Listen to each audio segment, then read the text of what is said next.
নমস্কার বন্ধুরা, welcome to Shampa's kitchen. Poush Sankranti উপলক্ষে আজকে নিয়ে এসেছি দুধ পাটিসাপটা রেসিপি।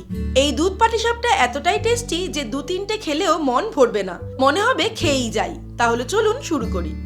সবার প্রথমে একটা প্যানের মধ্যে নিয়ে নেব দুধ। 1 লিটার পরিমাণে দুধ আমি নিয়ে নেব। তারপর এটাকে হাই ফ্লেমে গরম করতে শুরু করব। হাই ফ্লেমে গরম করতে করতে যখন এটা ফুটতে শুরু করবে, তখন আমি ফ্লেমটাকে মিডিয়াম টু লোতে করে 15 মিনিট মতো এটাকে ফুটিয়ে নেব।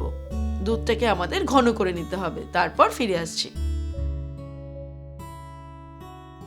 এবারে একটা বোল নিয়ে নেব। এর মধ্যে নিয়ে নেব 1/2 কাপ পরিমাণে ময়দা। 60 গ্রাম ময়দা নিয়ে নিয়েছি।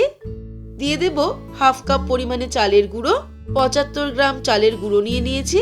দিয়ে দিচ্ছি সুজি 1/2 কাপ। সুজি নিয়ে নিয়েছি 80 গ্রাম মতন। এর মধ্যে দিয়ে দিচ্ছি 1/4 কাপ চিনি। প্রায় 50 গ্রাম চিনি আমি নিয়ে নিলাম। আপনাদের কাছে যদি মেজারমেন্ট কাপ না থাকে, তাহলে যে কোনো কাপ, বাটি বা গ্লাসকে মেজারমেন্ট কাপ হিসেবে ব্যবহার করে 3টে সমপরিমাণে নিয়ে নিতে হবে। অর্থাৎ ময়দা, সুজি আর চালের গুঁড়ো, আর তার অর্ধেক পরিমাণে নিতে হবে চিনি। এবারে একটা হ্যান্ড হুইস্কের সাহায্যে সবকিছুকে ভালো করে মিক্স করে নেব। তারপরে অল্প অল্প করে দুধ দিয়ে পাটিসাপটার ব্যাটারটা তৈরি করতে হবে। একবারে সবটা দুধ ইউজ করব না, খেয়াল রাখতে হবে যাতে পাটিসাপটার ব্যাটারে কোনো লাম্পস না থাকে। তাই আমি অল্প অল্প করে দুধ অ্যাড করে ব্যাটারটা তৈরি করব। প্রায় 2 কাপ পরিমাণে দুধ অ্যাড করে আমি পাটিসাপটার ব্যাটার তৈরি করে নিলাম। এবারে ব্যাটারটাকে ঢেকে রেখে দেব 20 থেকে 30 মিনিট। সেই সময় পুরটা তৈরি করে নেব। পুর তৈরি করার জন্য এবার একটা প্যানের মধ্যে নিয়ে নেব নারকেল কোড়া। আমি একটা বড় সাইজের নারকেল কুড়িয়ে নিয়েছি, সেটা দিয়ে দিলাম। এর সঙ্গে দিয়ে দেব 250 গ্রাম পরিমাণে খেজুরের গুড়। তারপরে ওভেনটাকে অন করে দিয়ে এটাকে নাড়তে থাকবো। এই সময়ে এর মধ্যে দিয়ে দিচ্ছি অল্প পরিমাণে জল। তারপরে ফ্লেমটাকে মিডিয়াম টু লোতে করে নাড়তে নাড়তে বেশ কিছুক্ষণ আমাদের রান্না করতে হবে। প্রায় 10 মিনিট মতো নাড়তে নাড়তে রান্না করলাম। এবারে কিন্তু পুরটা তৈরি হয়ে এসেছে, জলো ভাবটা অনেকটাই কমে গেছে।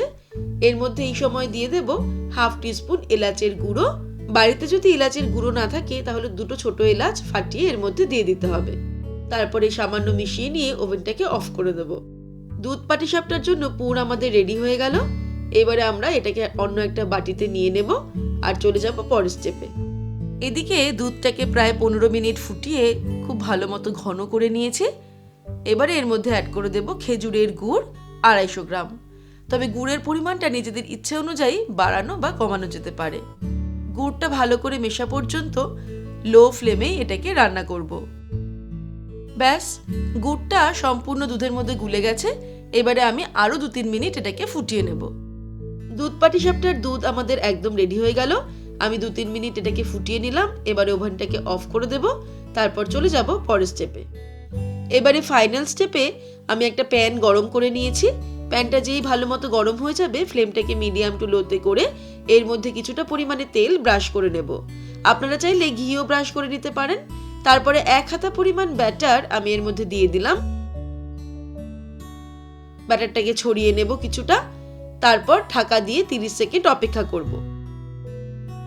30 সেকেন্ড হয়ে গেলে এর মধ্যে দিয়ে দিচ্ছি পুর। পুরগুলোকে আমি আগে থেকে এইভাবে শেপ করে করে রেখেছি। তারপরে এটাকে সুন্দর করে ফোল্ড করে নেব। তারপরে প্যান থেকে এটাকে তুলে নিলাম। এইভাবে আমাদের পাটিসাপটাগুলো আগে ফ্রাই করে নিতে হবে। পাটিসাপটাগুলো তৈরি হয়ে যাওয়ার পর আমি একটা কেক টিনের মধ্যে এগুলোকে সাজিয়ে নিয়েছি। যে কোনো পাত্রে এগুলোকে সাজিয়ে নিয়ে তার উপর দিয়ে গরম গরম দুধটা ঢেলে দিতে হবে। তারপরে পাটিসাপটাগুলো দুধের মধ্যে ডুবিয়ে রেখে দিতে হবে 3-4 ঘন্টা, যাতে খুব ভালো মতো দুধের মধ্যে এটাকে ভিজে যায়। ব্যাস, তৈরি হয়ে গেল খুব সহজে দারুণ টেস্টি দুধ পাটিসাপটা রেসিপি। পিঠে ভালোবাসেন এমন বন্ধুরা পৌষ সংক্রান্তি উপলক্ষে এই দুধ পাটিসাপটা কিন্তু অবশ্যই ট্রাই করে দেখবেন। আশা করি আপনাদের দারুণ লাগবে। তাহলে দর্শক বন্ধুরা, আজকের এই রেসিপি আপনাদের কেমন লাগলো আমাকে ভিডিওর নিচে কমেন্ট সেকশনে কমেন্ট করে জানাবেন। ভালো লাগলে লাইক করার অনুরোধ রইল, আর বন্ধুদের সঙ্গে কিন্তু অবশ্যই শেয়ার করুন। ভালো থাকবেন, সুস্থ থাকবেন। আমি আবার হাজির হব নতুন নতুন রেসিপির সঙ্গে। নমস্কার।